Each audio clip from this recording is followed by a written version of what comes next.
तो हनुमान जी की मजबूरी है इसलिए सुन रहे। नहीं महाराज, प्रलय हो जाएगी अब। अच्छा, दुनिया भी बड़ी अजीब है। एक महात्मा हिमालय में बैठे थे, एकांत में शांत। एक सज्जन गए, बोले क्या महाराज आप भी बड़े स्वार्थी हो। अरे क्यों? आपने तो पा लिया उस परम आनंद को, लेकिन यहाँ का है। दुनिया में देखो कितना दुख है। सेवा कार्य करो। बेचारी सेवा करने आए कि ठीक कहते हैं, अब लोगों से इकट्ठा किया कि अस्पताल बनाना है, धर्मशाला बनाना है ये लोग। और जब वो करने लगे तो कुछ लोग आ गए, बोले आप भी क्या प्रपंच में पड़े हो। महात्मा बोले फिर क्या करना चाहिए? आप हिमालय में रहो, एकांत रहो, भजन करो, आप काहे को। महात्मा बोले वहीं थे, दुनिया बड़ी विचित्र, वहां रहो तो वहां न रहने दे, और यहाँ रहो तो यहाँ न रहने दे। लेकिन मुझे तो लगता है कि महापुरुष हर एक युग में सभी धर्मों का आदर करते हैं, लेकिन युग का विशेष धर्म होता है, उसका अवतार कोटि के महापुरुष प्रतिपादन करके साधन के रूप में समाज को देते हैं।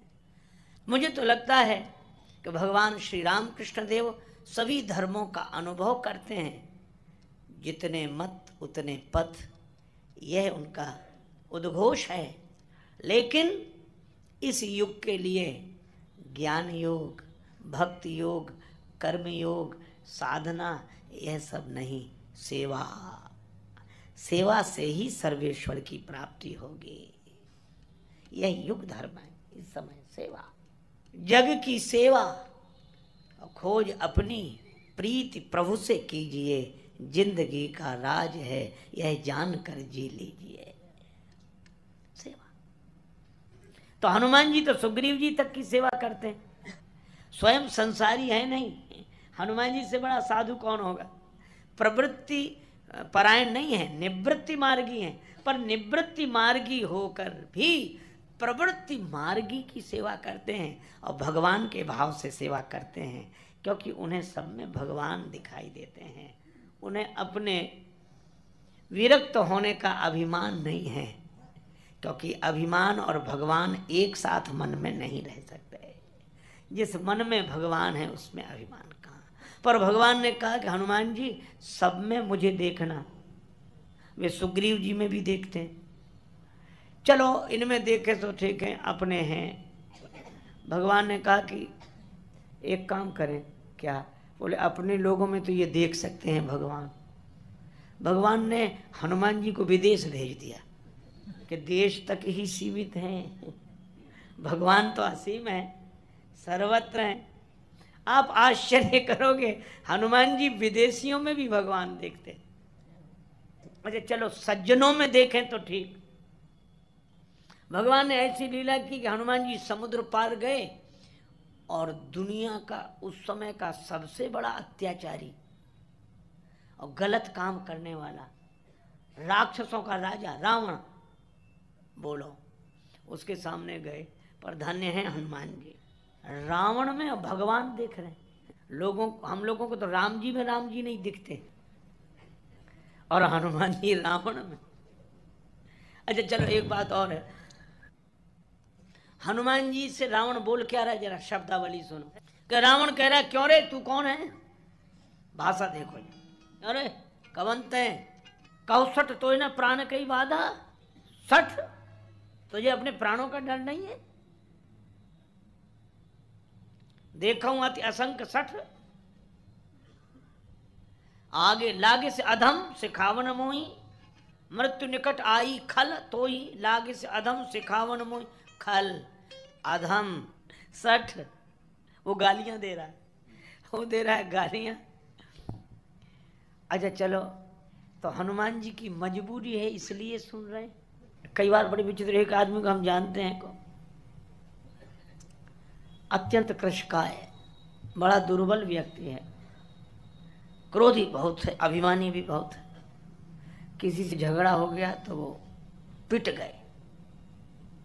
पिटने के बाद हमें मिले, हमने समझाया कि चलो अब जो हुआ सो हुआ। नहीं महाराज प्रलय हो जाएगी, अब हो जाएगी। अरे हमने कहा होती तो तभी हो जाती, काहे बेकार नहीं पड़े तुम्हारे पास का। बिल्कुल फूंक मारने से उड़ जाए प्रलय। तीसरे चौथे दिन हमसे आकर बोले कि हमने उनको क्षमा कर दिया। तो हमने मन में सोचा कि क्षमा न करते तो करते क्या। तो यह देखना चाहिए कि क्षमा करना मजबूरी है कि महानता है। अच्छा, रावण कितनी बड़ा बलवान हो, लेकिन फिर भी उसके बल की सीमा है। पर उसके द्वारा दी गई गाली सुन कौन रहे हैं कि जिनके बल की कोई सीमा नहीं, अतुलित बलधामम। तो यह हनुमान जी की मजबूरी नहीं, महानता है। और उसके बाद भी कहते क्या है, रावण कहता अधम खल सठ, और हनुमान जी रावण से कहते खाऊं फल प्रभु। हे प्रभु, भूख लगी थी इसलिए फल खाए। हे स्वामी, स्वामी देह तो सबको प्रिय होती है। बोलो, भगवान ने कहा सब में जो मुझे देखे वही सेवक हो सकता है। अच्छा, एक अद्भुत बात है, परीक्षा निर्णायक तो अंत में ही होती, वर्ष के अंत में। ये तो क्षमा ही परीक्षा थी, वार्षिक परीक्षा नहीं थी। भगवान ने कहा वो हमारे सामने होगी। और राम जी आए और प्रभु ने एक दिन कहा, सब लोग बैठे थे, आकाश की ओर देखा, चंद्रमा को देखकर बोले इसमें जो श्यामता दिखाई दे। लोगों ने अपने अपने ढंग से उत्तर दिया। लोग देखते ही हैं अपने अपने। कई बार उत्तर देने वाले बड़े अजीब होते हैं। एक आदमी कह रहा था ये पृथ्वी गोल है, दूसरा बोला नहीं साफ साफ दिख रही, चपटी है। तो दोनों में हुआ विवाद।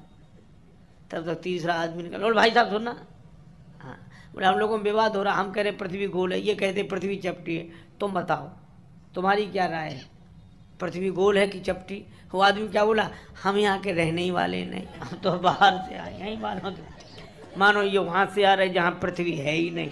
ये उत्तर देने वाले भी बड़े अद्भुत हैं। भगवान कहते हैं चंद्रमा में ये श्यामता क्या है। अब अपने अपने ढंग से विभीषण जी बोले राहु ने चंद्रमा की पिटाई कर दी है, चोट का निशान है।